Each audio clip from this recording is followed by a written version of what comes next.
Hello and Happy New Year to everybody. Welcome back to Monday Night Chat. We're going to start off the year with Policy Monday, and the topic is going to be on subsidies. And after that, we're going to do a Q&A as usual in 60 seconds. And then there's also a new introduction of interns. Monday Night Chat with Wong Chen. Brought to you by the Member of Parliament for Kelana Jaya in collaboration with Invo.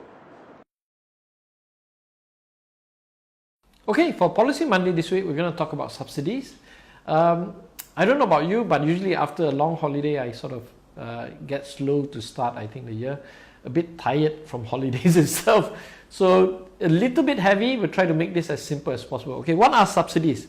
Generally, subsidies are a transfer of payment from government to either the producers or the consumers. Sometimes it also transfers of payment to traders. Now, transfer of payment essentially means the giving of money, a tax rebate, or even a direct reduction in cost of goods. Okay. Now, in the Malaysian context, subsidies really talks about oil subsidies, brim, flour, cooking oil, and sugar. Right. But we'll get back to that issue later. Let's start with the concept of just subsidy alone. Is subsidy a good thing or a bad thing? Well, the answer is quite simple.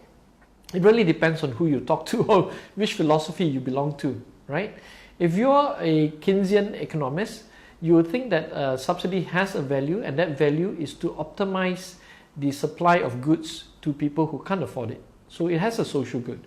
If you're a right-wing capitalist, then you'll say that the subsidy basically distorts the market and makes things inefficient, therefore open and prone to abuse. Okay. Now, what are the pros and cons? The pros and cons is very simple. Pros is that certain people can't afford certain goods.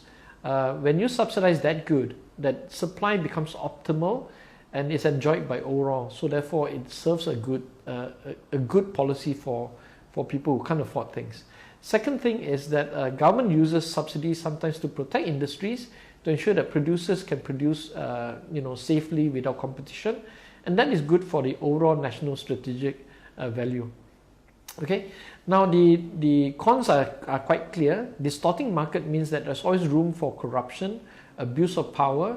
Certain suppliers may claim false deductions, and for instance, in the Malaysian case of petrol diesel given to fishermen, we know for a long time that fishermen actually don't fish. They go out to the sea and sell the diesel and take take fish in return from Indonesian or Thai fishermen. Okay, let's look at now the Malaysian context of subsidy. As I said earlier, there are 5 items broadly that Malaysia used to subsidize or still subsidize, right? And the first one being flour, second being sugar, cooking oil, diesel, oil and gas, and lastly brim.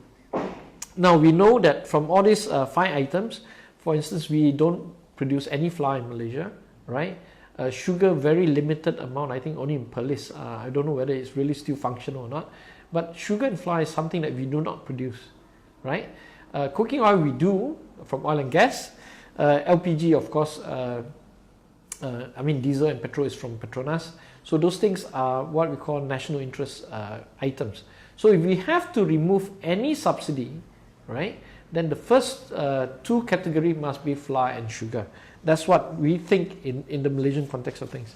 Now, what has happened is in 2015, the government is under tremendous fiscal pressure, so they decided to remove fuel subsidy and then introduce brim. Fuel subsidy, it was costing the government somewhere between 16 to 20 billion a year, right? So they removed that completely and introduced brim and maintained the flour and sugar.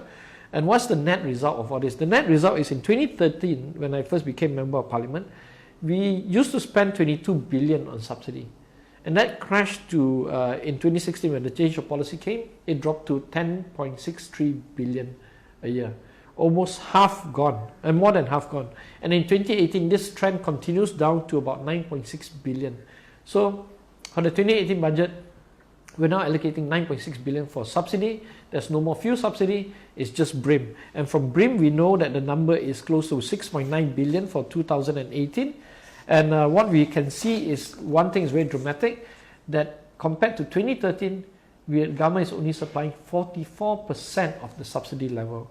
So what do we have to do to reverse this situation? Basically, the government has saved about 12 billion a year in subsidies. This is a good thing for fiscal, but not a good thing overall if the government misuse that money for corruption and wastage, right? Now, what will Pakatan Harapan do?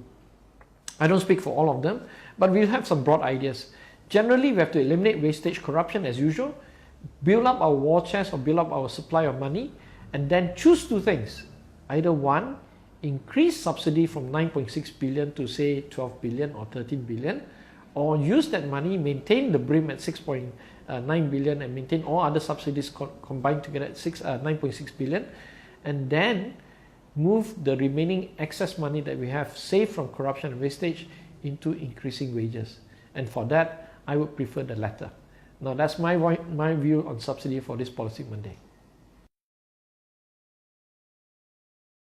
Okay, for Q&A in 60 seconds this week, we've got 5 questions prepared by the interns. That's basically Sean and Eugene. We'll go with the first question first. Are we ready? Okay, let's go. Government schools are becoming less popular. What can we do to reverse this?